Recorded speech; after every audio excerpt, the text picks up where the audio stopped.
Alright guys, may pag-uusapan tayo guys tungkol sa isang comment na natanggap ko. Diba? Isang comment na natanggap ko tungkol sa kanyang lisensya. So, para maintindihan natin guys, tara pag-usapan natin guys.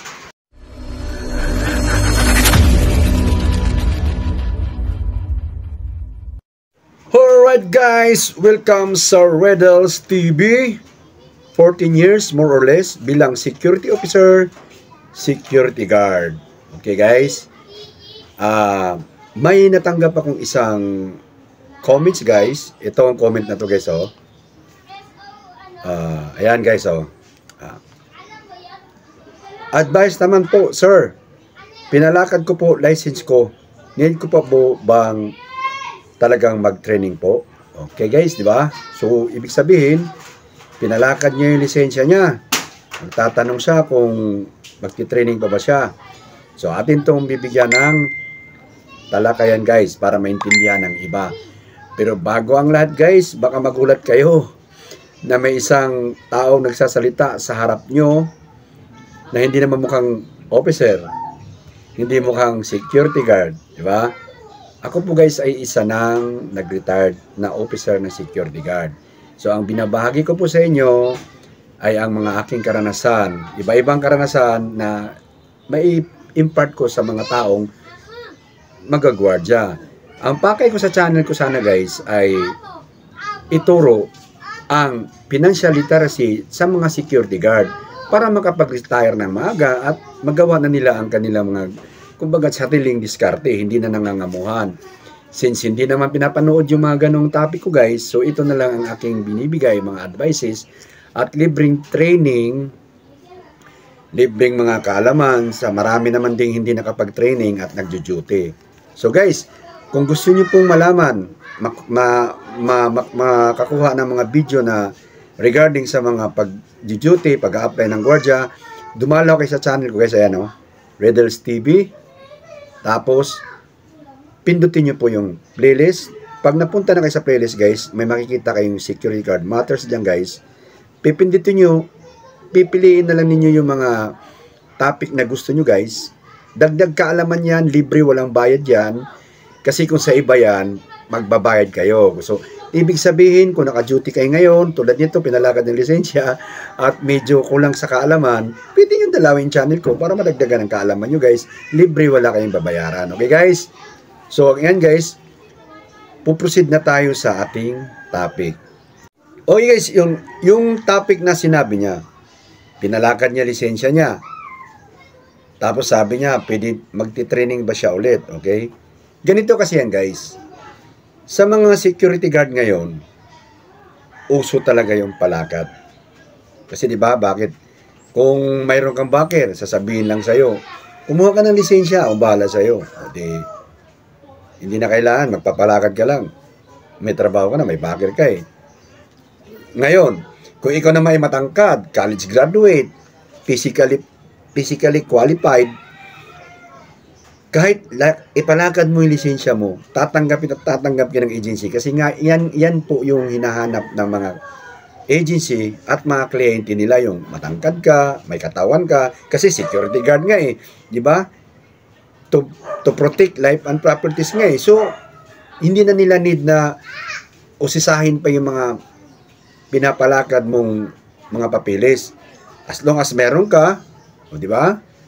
Pasok ka na. O di ba? Ganun 'yun. Ganun yung kalakaran guys, hindi ko sinabing kuan, pero ganun talaga ang kalakaran na 'yun ang katotohanan ng paggagwardya. Pero ang pinaka kuan talaga diyan, yung tinatawag proper procedure sa pagpasok ng gwardiya ay magti-training ka talaga doon, proper training para may kaalaman ka kasi nga ang security guard ay masilan na trabaho, marami kang aabuting problema pag nagjo-duty ka na. Ngayon, ikaw naman ngayon, kung nagpalagad ka ng papilis mo at nakapasok ka naman, well, good. Tuloy mo lang yung pag-duty mo. Tapos, kung kulang ka sa kaalaman, di malaw ka sa channel ko. Marami kang matutunan, di ba? Ngayon, ang tanong niya, kailangan ko pa bang mag-training? Actually guys, ang mga security guard may tinatawag na expiration ng license yan. Ang proper kasi dyan, pag na-expire yung license mo, may refreshing course. I-refresh ka ba bago ka bigyan ng panibagong renewal ng lisensya. Kaso lang, ang ginagawa ng iba, pinapalakad ulit. Kasi bakit? Kasi nga, hassle na. Hassle ba? Hassle. Sabi ni Mami D, hassle na masyado, di ba? Okay guys, pasensya na kayo, umuulan. So kung gusto mo talagang tinatawag na legit ka na mayroon kang lisensya na nag-training ka, pagka naka-duty ka ngayon, pinalakad mo lisensya mo, tapos naka-duty ka ngayon, pwede mo naman siyang i-renew, di mag-retraining ka na lang, para gusto mo lang maging legit ka ba? Legit na titawag na nag-training talaga. Ganito kasi yan guys, paliwanag ko sa inyo. Pag na-expire na yung license natin, pwede mo namang i-renew yan na magre-retraining ka. Kasi gano'n naman talaga ang proseso natin eh. Retraining tayo. Retraining tayo pag nag-renew tayo ng lisensya. Ganito kasi yan guys Ako, nung nag-guardia ako nung pagdating ko sa Maynila, isa rin akong hindi talaga nag-training.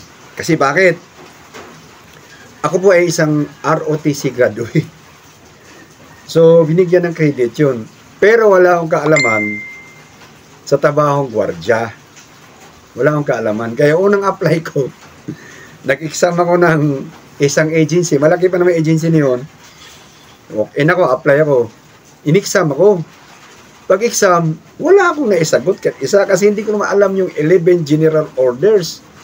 Diba? Anong kinalaman ko doon, di ba? So talagang know-how ako regarding sa mga knowledge regarding sa trabaho ng security guard, okay? So history, nagka-duty ako, basta yun na yun. Nung mag-lisensya na ako ng ISO, pwede namang ipalakad mo rin ng ISO dati kasi ang ISO dati kasi guys, hindi nila kailangan ng 4 years course eh. Kailangan lang nila ng 10 year of service mo. Kahit high school ka dati yun guys hindi ngayon. Iba na ngayon. Kung mayroon kang 10 years in service siguro, yun lang narinig ko eh, ay pwede kang bigyan ng ISO license. Pero nung ako, ay talagang hindi na ako pumayag na wala akong training. Talagang nag-training na ako ng ganun para at least pagdating sa kwentuhan, may pagyayabang ako. Ayan doon ako, yan din yung opisina namin. Kasi nung mga pinalakad ko lang yung lisensya ko, saan ka ba training pre? Kung ako, andap ako sa kwentuhan. Ganun, parang umiiwas ako sa kwentuhan kasi nga, ayaw kong makuha nila na hindi ako nag-training. Credited lang yung ROTC ko.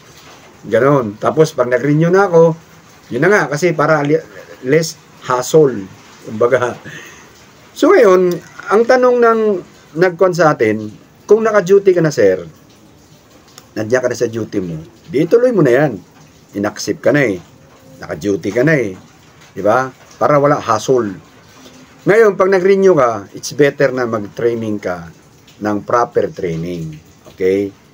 It's better na magte-training ka ng proper training para at least, di ba, magkauntugan naman tayo ng ulo. Kung baga magkatanungan man, kampante ka sa sarili mo na ako dumanok ng training talaga. Di ba? Siguro may pera ka na. Siguro, kasi sa totoo lang naman kasi, pag mag-training ka kasi, hassle masyado talaga. 1 linggo, 2 araw, 3 araw, tapos wala kang duty. Tapos pagka wala kang duty, wala kang pera. Alam mo yung mga gwardiya, kilala ko yung mga gwardiya talaga. Kaya nga ang pakay ko, financial literacy sa mga gwardiya kasi talaga yan ang problema ng mga gwardiya.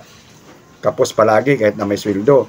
So ikaw, paghandaan mo at mag-training ka ng tama para at least kahit papaano, legit na yung iyong pakagwardya, di ba? Ngayon, sa ngayon, kung hindi ka na pinalakad mo lisensya mo at gusto mong ma-enhance o ma-advance yung iyong kaalaman. Yung channel ko guys, walang bayad yan. Nag-aalok tayo ng mga libreng seminar kung ika nga, di ba? Libreng impormasyon na wala ka namang gagawin kundi manood ka lang at alamin yung mga bagay-bagay. Nandiyan nakalatag na yun sa channel ko.